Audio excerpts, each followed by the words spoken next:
Well, welcome everybody. It's Darren Saul here, your host of Saul Searching, the Saul Recruitment Podcast, episode 34.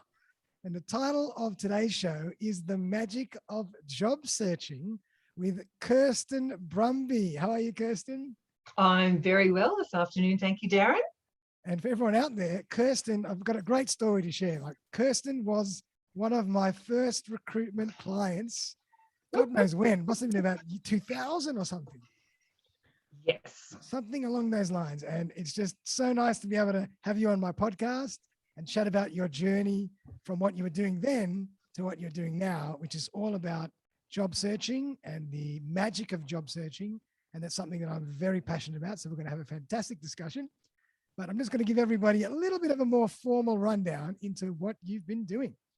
So Kirsten Brumby has been a career coach for over 16 years after founding and running a successful 7-figure consulting company, which is where I met her, obviously. Drawing on her extensive experience, she has now published her first book, Now What? A Step-by-Step Approach to Land Your New Job or Career. So Kirsten, welcome again. Tell us a bit more about your journey. I mean, how did you go from working in that consultancy where I met you so many years ago to career coaching and now writing your own book? Oh my gosh, Darren, it's a really long. Yeah, exactly. Like, how long have you got?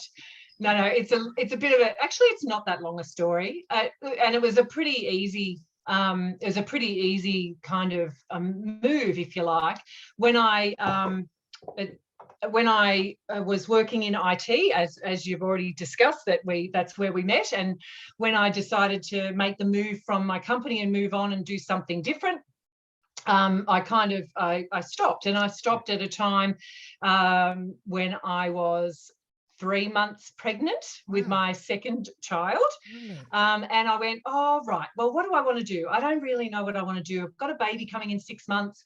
All right, I'll just get a 3-month contract and then I'll figure out what I want to do after the baby comes. Excellent. No worries. I've got all these skills. I'm fabulous. I've been running my own IT company for 7 years and I've run it really well. Not a problem. Yep, easy. 55 job applications later and not even one job interview. No way. I'm very depressed. Well, actually, I got one job interview. That's when I decided to stop because I got a 6-month contract job interview and I was like 7 months pregnant. And I went, it's probably not going to work. And so I stopped and obviously had the baby. And so I had a little bit of time to do some reflections. And I was pretty devastated, actually, because I knew how good I was. I knew I had some really good skills. I've proven it. I've run this company. And then I can't even get an interview for a job. And so what were people saying? Were they saying you were overqualified or what were they saying? Overqualified, wouldn't even get a call back, couldn't actually get them, raise them on the phone. So if you remember back in those days, it was like just a huge, IT was just burgeoning. There was lots of people in it. Everybody was kind of, so, I wouldn't even get callbacks from recruitment agents and I couldn't actually raise them on the phone to ask them for feedback. But basically, it was most likely, looking back now, it was most likely that thing that I've been running a company. So I didn't have my technical skills, I'd let them lapse because I didn't do the technical stuff. So for the last 7 years. So, of course, I'm probably not going to be that attractive, really, when you think about it, because I wasn't actually doing that. I was running a company. And doing HR and other fun stuff like that, but not actually doing business analysis or any sort of programming or network support, nothing. So that was probably what it was. Wow. And so then I had some time on my hand to do some reflections and try and figure out what actually I wanted to do next, because I knew I didn't want to go back to IT, but also then reflected on, hang on a sec, how would they know? I've got all these skills, but how would they actually know that I've just got a resume that says that I'm this wonderful person and I can run a company? But how would they know that I could be a good business analyst? I'm not telling them that. They don't know me. So how could they possibly pick that up off my resume? There's no way. How could I expect them to do that? You weren't selling that in is what No. I was just putting some dot points about, I did HR and I did finance and I did this and I, recruited 20 20 people of my own and had a big team, and it was all great. Right. And, you know, if I now sit in the shoes of someone that's trying to hire a business analyst person for a 6-month contract, do they want that? No. Do they need any of those skills? No. Did I know that I could do that job standing on my head? Yes. But was that on paper? No, didn't come across in the paper at all. So how could I blame them?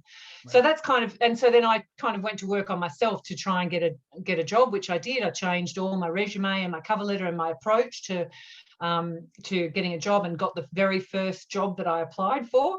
Right. When I finished. And then it was from that point that I went, oh, this is, we don't do this. You don't do this right. If you're not getting a job, it means that you're not doing it right. It's not that you're not the best fit for the job. It's not any of that. It's that there's something about how you're presenting yourself either on paper or in an interview in person about what's getting in your way. Absolutely. So, and I really like to help people. So this is you can have a big impact on people's lives when you help them get a job. Oh, definitely. I mean, it's work is such an important part of our life and our livelihood that Absolutely. It's a big step. And, I feel honored when I can give someone that great opportunity and I can facilitate that opportunity. Exactly. And they're really happy. I say, wow, like I've actually achieved something. I've really helped somebody, in their That's career. absolutely spot on, Darren. And, I call it, I think of it as a real privilege to be on someone's career, like even a little part of their career journey. And that's exactly how I think of it as well, that it's an absolute honor and a joy to be able to help someone get a job that they want.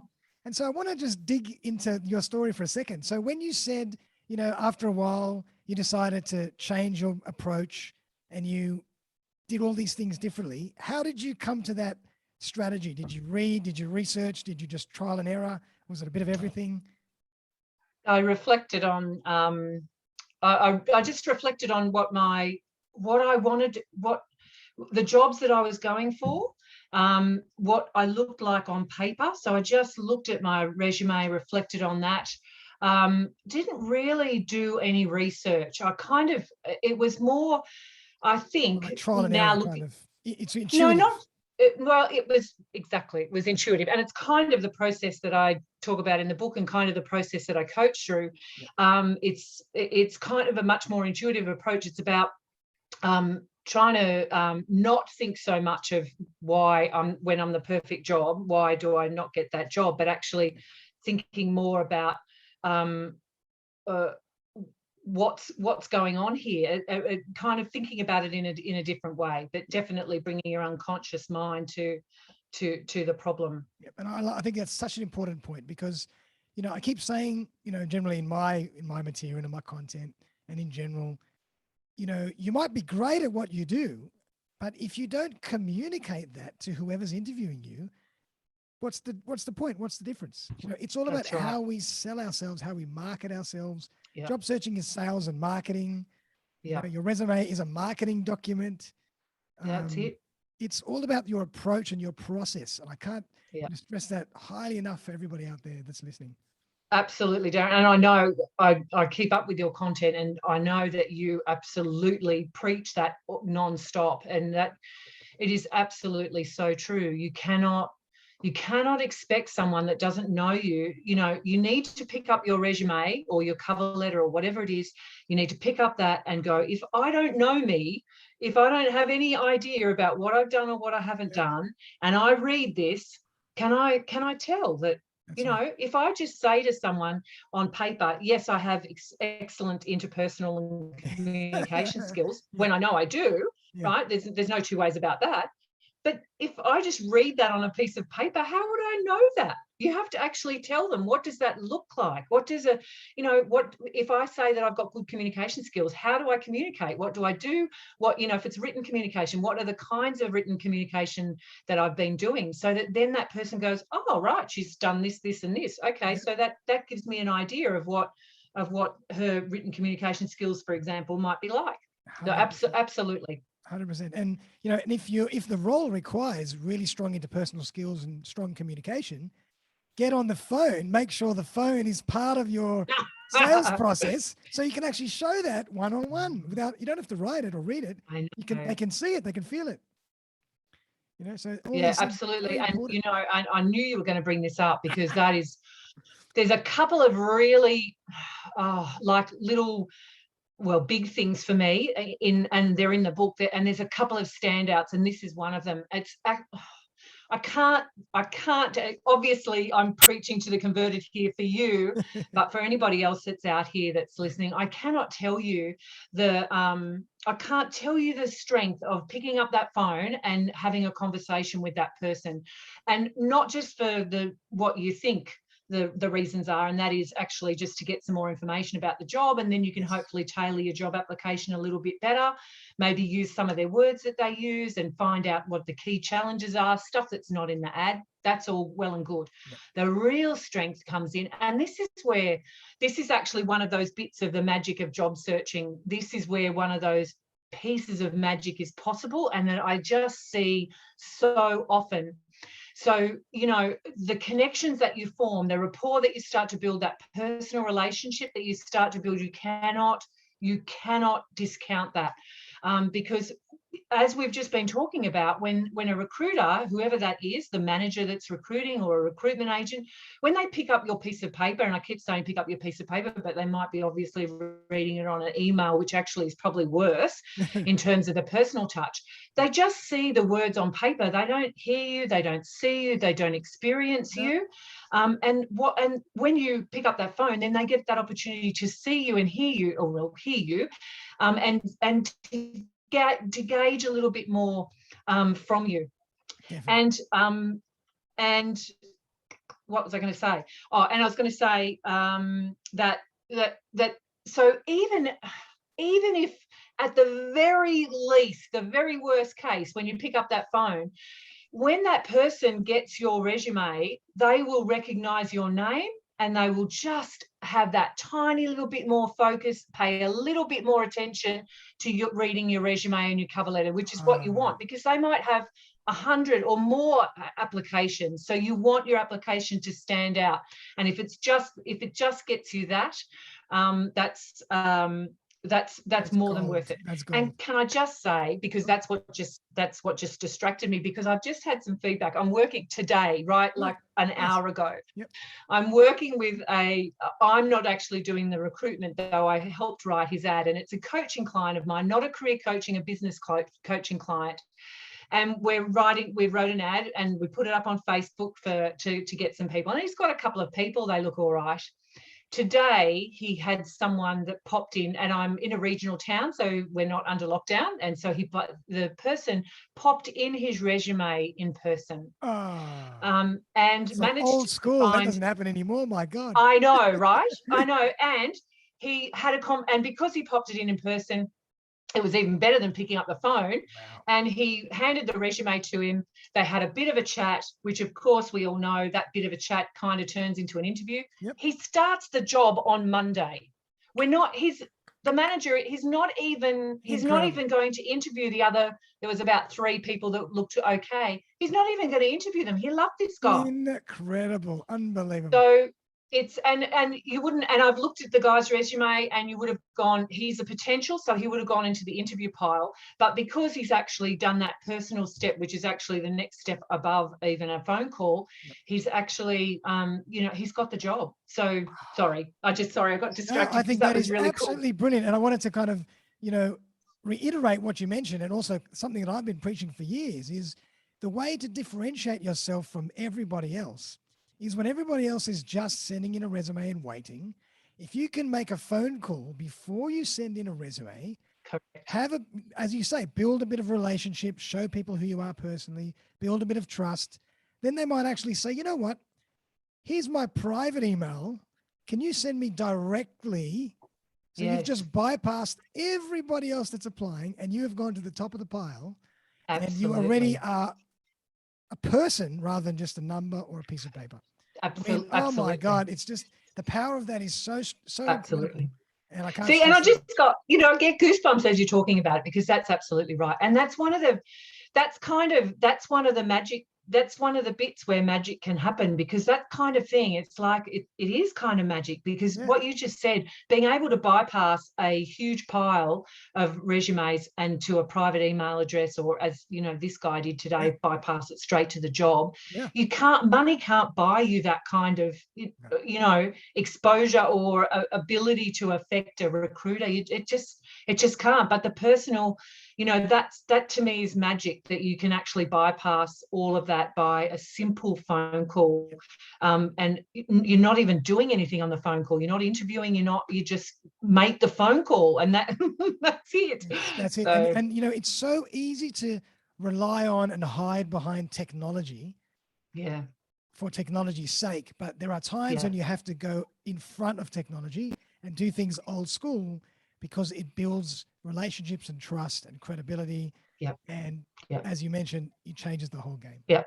It's so important. And you can keep doing that. You can keep relying on technology. Absolutely right. You can keep hiding behind that. But if you keep doing the same things and you keep getting the result, and that is not getting interviews or not getting the job, then what are you doing? You need to try something different. So try picking up that phone. I can guarantee. And, it might not even be that job, but I've had people that have made that initial call, and then they've made it through to an interview, and they've had the interview, they haven't got the job. And then they've had a phone call back from the person saying, can you apply for this job? We've got this new thing coming up. And that's been because they've started building that relationship right at that start point. It absolutely is.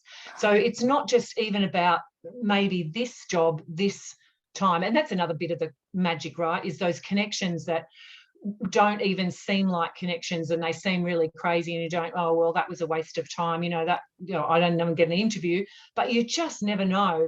And the magic that I've seen in terms of the connections that people make, maybe again, not for this job, but in a year's time or 6 months' time, or they cross paths with someone, it's just crazy. You never know who you're going to meet. You never know the serendipity of that's exactly life. Right. And it's just, being in the industry for over 20 years, I've seen it 100 times. That's exactly right. That's right. Sitting on the outside, we actually see these connections, and we see them pan out when you're sitting in the job seat. And I know, I've been there. I've done the 55 job applications. When you're sitting in that seat and your resilience is way down, and you're going, oh, I can't face picking up the phone. What is even the use? But so I get that, and I get being in that position. But sitting out on the outside, as I can't stress it enough. The times that I've seen those connections just beautifully fall into place for something along the path that there's no way that you can predict at that time is fabulous. Definitely, it's magical. That is pure magic. I agree. It is pure magic. Absolutely. I know. Look, I can't stop. I want to just take a little step back, and in your experience, working with so many people for 16 years, what are some of the other obstacles of the process? Yeah, so for me, the obstacles and this has been over 16 years, so a protracted period of time with different fluctuations in job markets, and I've worked kind of across the board. So I don't work in a particular industry. I don't work with a particular, transitioning clients that are transitioning from one career to another. I don't work with young people or old people or anything in between. I work with everybody. So it's quite a broad experience.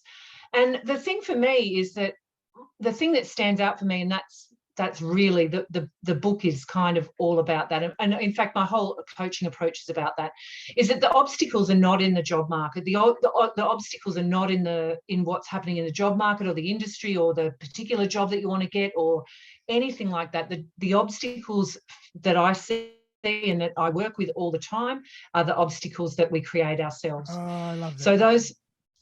No, so it's, the obstacles that we create ourselves, not sometimes really knowing. So, when we don't know what we want to do, when we don't have clarity that we really want to leave this job, or that we want to leave this job but for something the same, or maybe we want to, that's a huge obstacle. I've seen people, I've coached them that, I need to get a job. Can we do a resume? And we do it great. Then they get all the way down the track, they get interviewed, then they get the job. And then we have another coaching conversation where they go, I don't want that job.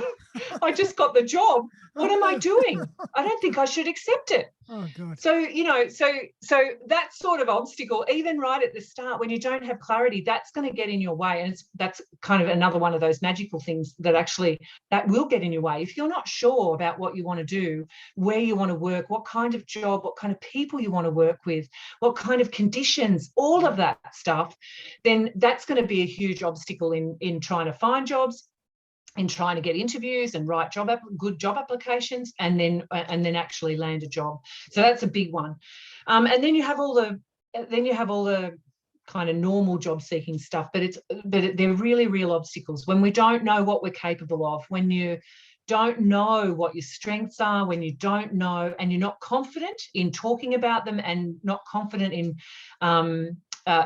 even having them. A lot of, I know a lot of people that I've coached that finally accept, yep, I've got some strengths and I'm good at this and I'm good at this, but then they're not confident in being able to say, yeah, I'm really good at this. Maybe I'm not so great at that, but I'm actually really good at that. So in the job seeking and the job searching process and the interview process and the job application process, that's going to be a huge obstacle at every stage, because then we get things, for example, like, that you self-cull jobs. So, you'll read a job and go, oh, well, I think I could do that, but I don't have exactly what they're looking for, so I won't apply for that. So you minimize what you're applying for because you're not confident and know what your capabilities and your strengths are. So Can I just jump in 1 second? Yeah, go. Such a great point. Such a great point, because I've heard that 100 times myself when candidates ring me and they say, I've read through the JD, I don't have this particular skill with this particular technology. I say, oh, don't worry about it. That's not the most important thing. If you've got 90% of the JD, that's fine. And they've got the job. And it's happened to me hundreds of times. So as you say, you're self-culling the job for yourself. It's crazy. Don't do that. Yep. That's right. And there's this, well, I'm not really good with statistics, but it's in the book, because I just can't believe it. And this is just a plug for women, because this is actually kind of maybe a gender thing, that there was a huge, I think it was Harvard Review did a big research of well over 1,000 people. And they found that men on the whole would apply for jobs where they had, women on the whole would apply for jobs where they had 85 to 90% of the, that's where they had to land. They had to be within, that they only had 1 out of 10 things that maybe that's a bit dodgy. Men, on the other hand, 60%. So and the exact numbers I might not have right. So they are in the book, because I had to look them up for the book. Wow. But that it's basically this huge difference. So men, and that's kind of, and then you kind of start thinking about the gender difference in management and all that sort of stuff. That kind of makes sense, because if women are waiting until they find the perfect job, that they've got they're absolutely 100% sure that they've got 90% of the selection criteria or the essential criteria, then of course they're not going to be applying for half the jobs. And if men are just going, oh yeah, righty, I've got 6 out of 10, all good, then of course they're going to be in the running for a lot more jobs. So that's absolutely true. And and we do a lot of transferable skills and training and stuff, looking at not just thinking outside the square, even if they're asking for something particular. What have you got that's similar to that, or what do you think you've done in the past that is equitable with that? Then, because that might just put that in your job application, and they might really like you because you've picked them up the phone and they really liked having the conversation with you, and they go, oh yeah, she's worth a look, we'll get her in for an interview, which is all you can ask for. And I think hearing you, it's again adds to a pool of magic that can happen when two people connect. So in recruitment, we say the magic happens when you just put candidate in front of client. You do, as long as you continue to make those interviews happen, then the magic happens. Because I've not heard that, and that's absolutely really true. That's just so recruitment is just getting candidates in front of clients. That's all. If you can do that more and more and more, magic will happen. You don't have to have 80% or 60% or 90% of the criteria. Yeah, the magic will take care of all that. That's exactly right. Yep. and that's a kind of that's another the other obstacles, but it's kind of related to what you were just saying, are just the practical stuff where you don't have this, or people don't have the skills to write a good resume or to write a good cover letter. And so it's either get someone in to help, so get a good resume writer or a coach in to help do that, or hone those skills and develop those skills and get that, because it is a skill. It's not something usually, hopefully, that we do 100%. too many times. So you can't expect yourself to be really good at that when you don't do it very often, and it's not your, it's not your work. So, but also in the interview, and this relates back to what you were talking about before, I always talk about, and you mentioned that the magic happens when you put candidate in front of the client, and I really agree with that. And one of the obstacles for that is that people find it very hard to be what I call the best version of themselves in an interview situation, because it's high stress, and you usually they really want the job and all of that sort of stuff. So so a lot of my work is about how do you be the best version of yourself. And by the best version of yourself is just the person that they're going to work with, the person that you are when you walk in from 9 to 5, Monday to Friday, or whatever it is that you work.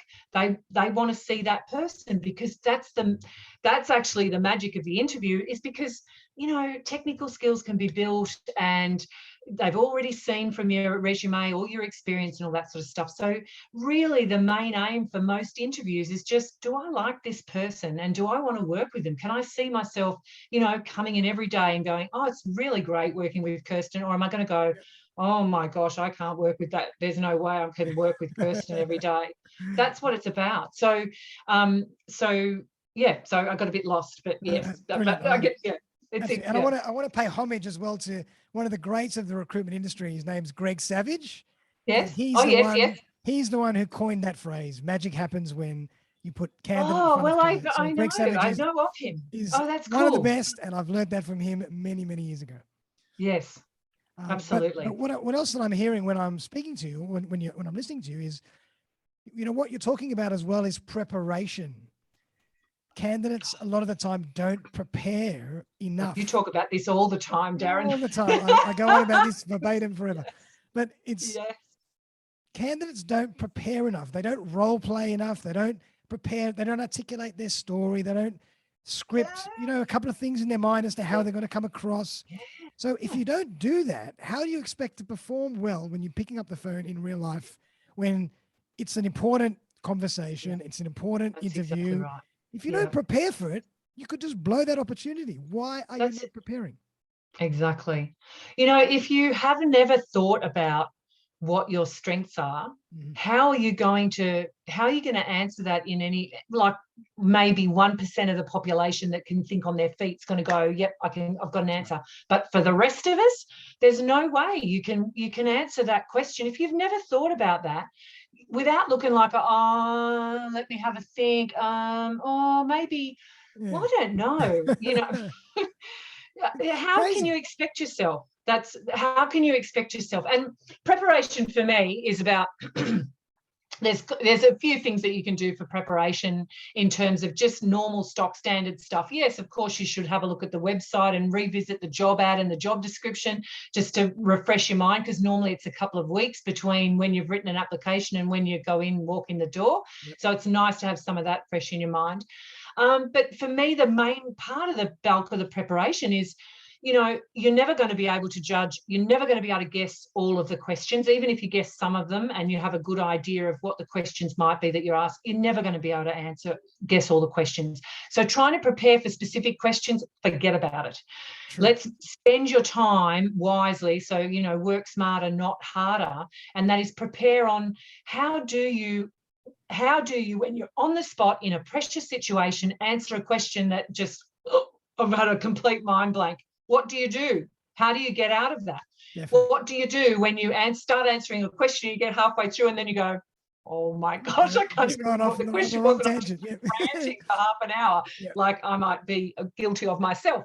So how do you practice for that?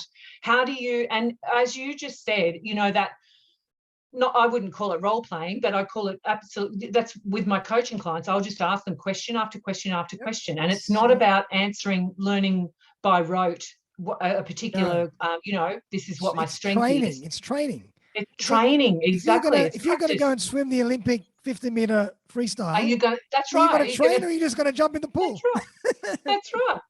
And most of us are not good. Most of us do not process stuff really quickly on the spot and be able to answer questions that we have not got on notice and that we don't know where they're going to come from. Most of us are not good at that. So that's okay.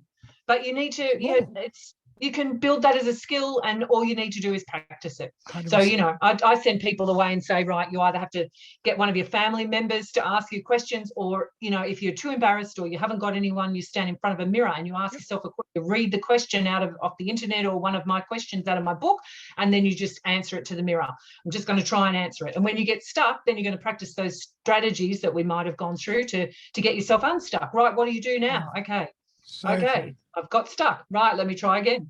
So true. And I also say that, when you're preparing, you might not even meet with any of those questions you've just prepared for.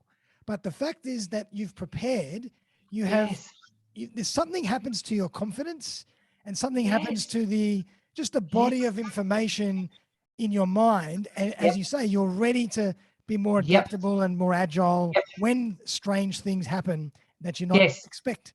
But if you don't work that muscle, you just freeze up. Yep.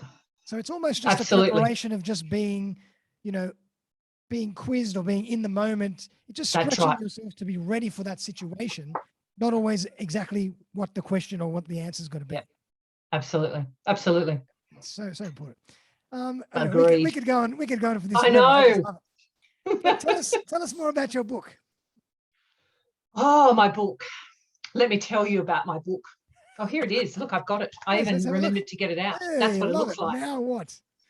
Now what? And it's kind of, and the title is really good in the fact that I like to think of the book as being divided into kind of 3 different sections. One is, you kind of want a new job, or you're thinking about a new career, or you don't know what you want. Now what? Now what do I do? Okay, we've got some strategies and stuff to help in the book. And the second part is, right, so you've found a job, or you need to find a job first of all. So how do you find jobs? And then now you've found a job, how do I apply for it? So now what? Now I need to write a resume and a good cover letter, and goes through that. And then it looks at the interview. So it's kind of functionally kind of divided up like that. I like that. One of the main things, and that's kind of, well, first of all, the book is kind of like I call it DIY coaching. So, career coaching is, it can be pretty expensive. So, you're hiring someone with a lot of skill to either coach you or to write your resume, all of that sort of stuff. So that can cost a bit, but the book doesn't cost that much, and it's got all the approaches and the tools and the different worksheets and stuff. So you can actually try and give it a crack and do it yourself in the coaching. But one of the underlying thing for me, and this is with my whole approach, is one of, and this is with everything, is, and I use the word all the time in the book, and that's empathy. So my underlying thing is always, it's getting a job, writing job applications, being an interview. It is not about you. That's what you think. You think it's all about you. I want this job. Yeah. This is the perfect job for me. I'd be perfect for this job. I just need to go and tell them how perfect I am. It's not about you at all. Yes, you've got to tell them some stuff about you, but it's about them. You have to always put yourself, or this is the most effective way I've found, 100%. Put yourself in their shoes at every stage of the game and go, what do they want to see here? What do they want? What are they thinking? What do they want for the job? What are they thinking about for the job? Why would exceptional interpersonal skills and communication skills be important for this job or for this organisation? Who is this organisation? What's important to them? And because then your answers, your job application, your selection criteria can all be try to have as good a guess as you can on what they want, and then an educated guess because you've actually used your empathy and thought about them, stepped into their shoes for 2 minutes, and then you can actually tailor what it is and say, yes, I've got exceptional interpersonal skills. Let me tell you about this particular project that I did and how I ran it, because I think that's kind of going to be almost exactly what you want here. So it's, for me, almost everything boils down to empathy. The better you can get at thinking about who's going to be picking that up, what situation they're going to be. Is it, is it a recruitment agent? Is it a recruitment agent that has to read 200 applications a day because they've got 10 different jobs from 10 different employers on the run?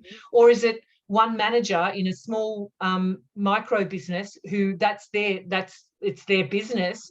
Who is it that's going to be reading your application or sitting on the other side of the interview? And think about it from their perspective. What do they want to hear?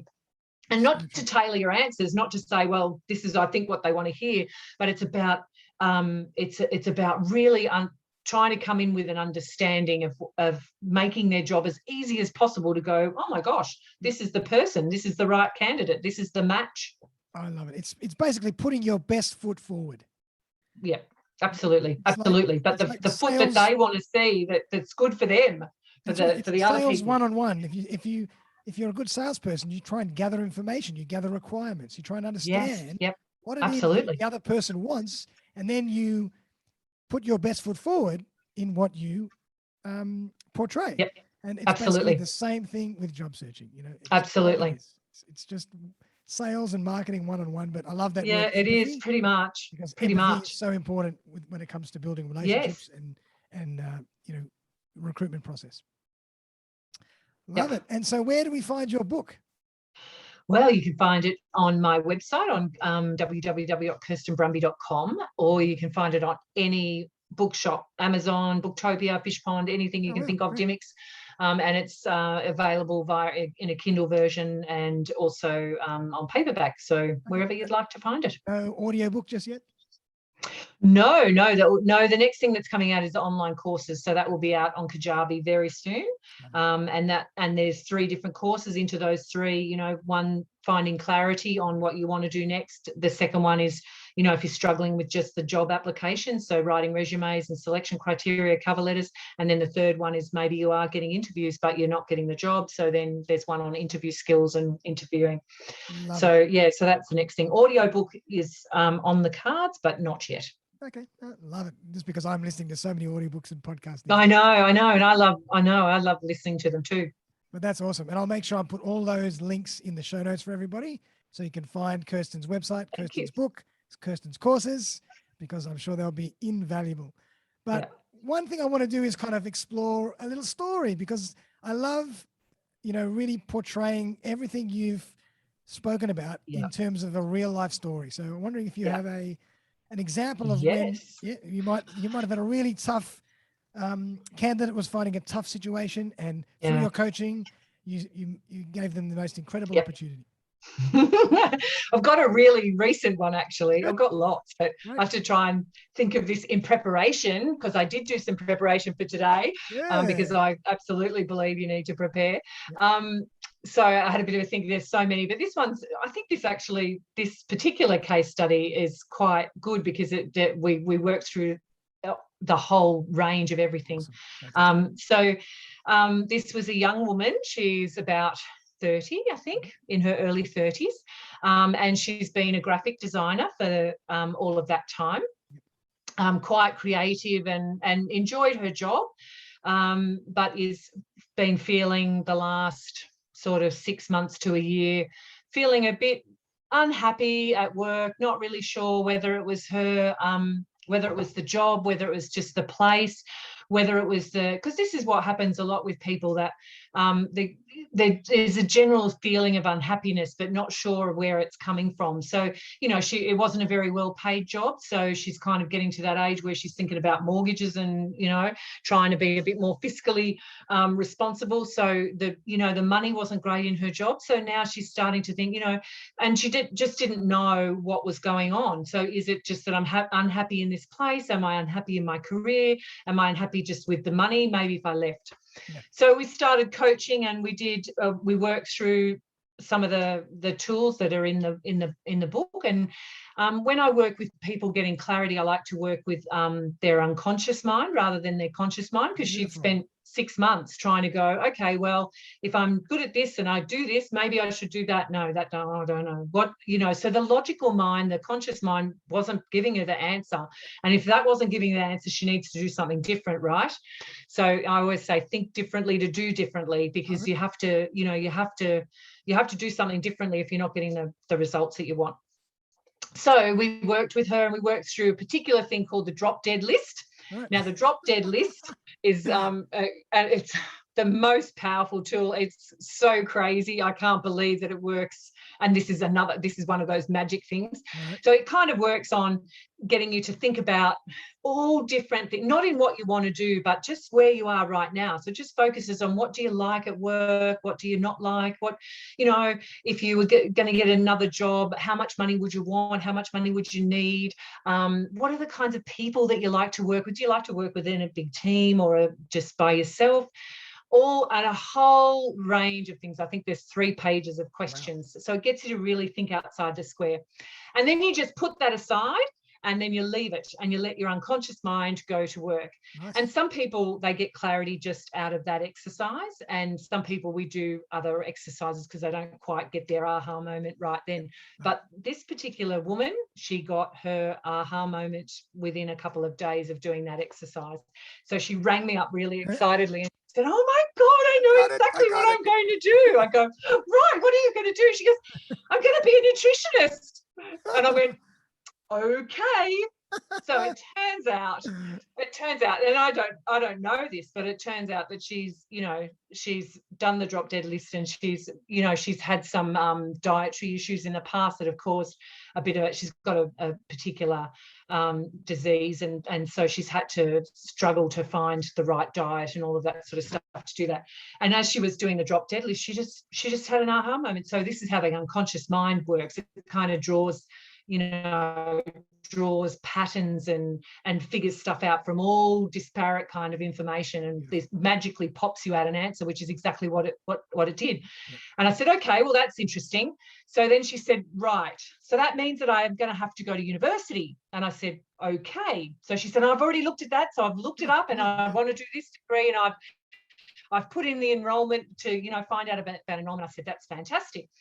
So she said, I've got to work because I've got to get money. I need more money. And also, if I'm going to go to university and study, I can't spend all day, every day doing graphic design, because it's creatively, it just drains too much. So to think about doing a part-time uni degree at the same time, she already knew she wouldn't be up for. So I said, okay. So she said, so I think I need a job in admin. And I went, oh, no. Because I don't know if you know about jobs in admin, but there's lots of jobs in admin, but they are horrifically competitive. Mm-hmm. And just crazy. Yep. to get a job. You have to be ultra, you've got to really have skills and these are the kinds of jobs that they will seriously get hundreds of job applications. Definitely. Because there's just so many people looking for those jobs. And I go, okay, right, let's go then. Right. So then we did some coaching and we worked on her resume. And then she said, and actually my mum is in the public service, and it would be really good because the government, structure and having flexible work conditions and all that sort of stuff would be great. I go, oh my gosh, okay, you don't want much, you want an admin job and you want a government job, which means, you've got to do. So, so then we went to work on her skills of resume writing and cover letter writing, not only for admin jobs. So we had to look at transferable skills and go, she's done in her graphic design roles. Of course, she's done all that admin stuff, but we have to pull it out and show it in a way on paper so that people that can go, oh, okay, yes, you have got these skills and you have got that experience. Particularly when she's going to be up against people that have got like careers in admin that have done, just full on admin for 15 years and they're just fabulous. So we've got to do something special with hers.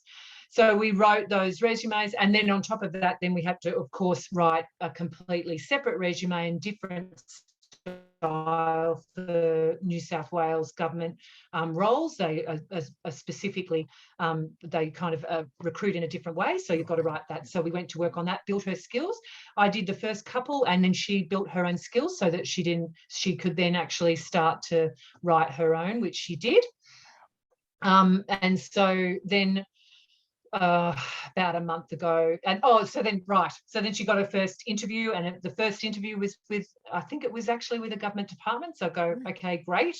Yep. So then we did some interview skills coaching, and this was all about, so for her, she was very nervous, had never really actually gone for an interview before, and the interview, she'd been in her job for 10 years, so she had not been for an interview for a long time. Also, all of the non-confidence and we'd actually done a bit of this coaching just to get the resumes going, because she didn't understand, she didn't know that she had all this capability in admin and what that looked like, what that sounded like, what the experience was, until we pulled that out specifically and looked at it and go, you've got great admin skills, look at what you've done.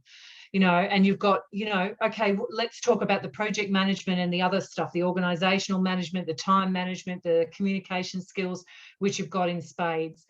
And so we worked on that, and we worked very much with, she's nervous to go into an interview situation, particularly when she really wants this job, and she understood how hard it was to get the interview in the first place.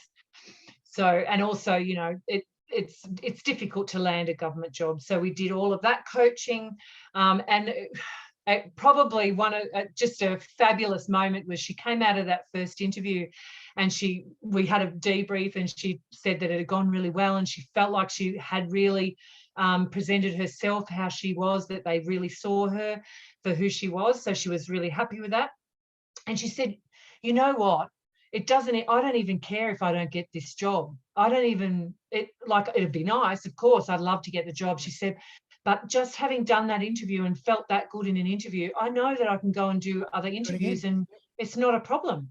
And she said, and she said, I won't quite call it pleasant, but she said it was a really good experience, a really positive experience. And that wasn't about them being particularly good recruiters and good interviewers and having that skill. It was all about where she was and her mindset, and of going into that and just going, don't worry about the questions, you'll answer the questions, you just have to focus on being the person that they're going to work with, because that's a good person. And if they like that and you're a fit, then that's fabulous. If that's not what they're after, then you're better off not getting that job in the first place, because neither of you are going to be happy. So anyway, I think she had. Sorry? You felt empowered.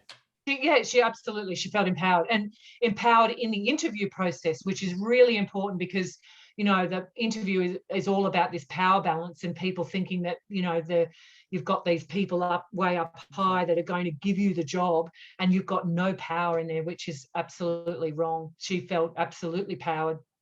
And so she had an assessment center, which is a different kind of recruiting process for another job. And then the third interview, she landed the job. And it's one of these amazing things, that it's one of these magic things. And I haven't told her this yet, because I don't know if that's going to pan out, but she's actually working in a sector that it's very much aligned with what she wants to do, to have an impact and make a difference in people's lives that have got the same or similar diseases. And that's why she's doing nutrition. But this particular job, that's exactly where she's working. So it's going to be really interesting to see whether she actually continues to do nutrition, or if, and I haven't told her that yet. I don't know if she'll watch this, but I haven't told her that. But it's interesting. So that's one of those magic things. What I won't know for a few years, until she just goes, actually, I don't want to be a nutritionist anymore, and this is where I'm focusing in policy in this area in the government department. Anyway, sorry, I've ranted on. That's just synchronicity at work. It's just it is absolutely. It's just incredible. I love it. That is, what a story. Incredible. Love that stuff. Love hearing that kind of stuff. Well, Kirsten, it's been so amazing to have you on the show.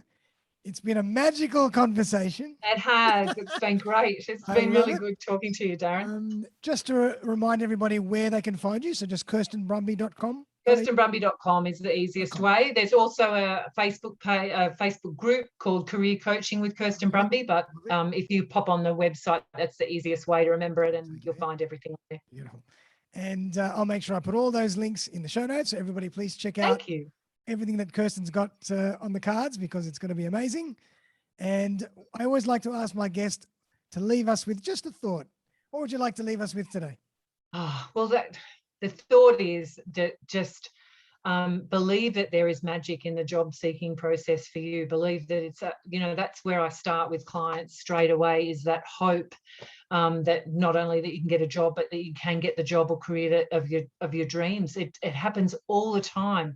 And the magic can absolutely, when you're open to it, and you do a bit of the work, like Darren was saying, preparation, training, do the work. Yep. Yeah, you do a bit of work, the magic will happen. It happens all the time. Connections are there, and it's have that hope, because the magic. I've seen it 100 times myself. I've seen it all. Yeah, I've seen it 100 times with people I interview and other people in the industry, and stories and friends and family. It just happens. You just got to do the work, be positive, have the right mindset. Exactly. It will happen. Yep, exactly. Well done. Well, Kirsten, thank you so much. I think that was so good. I'm going to have to get you back again. Thank you, Darren. I've loved it. Thank you very much for having me on board. Obviously, you can tell I didn't talk about this stuff underwater, because I very, just love it. So, thanks for having me on. Definitely see it. I think you'd be the most amazing coach. And I'm looking forward to checking out all your programs and your book as well. Cool. Thanks, Darren. Well done. So everyone out there, have a great day. We'll see you very, very soon for another episode. And Kirsten, thank you again. That was amazing. Thanks. Bye, everybody. Bye, Darren. Bye.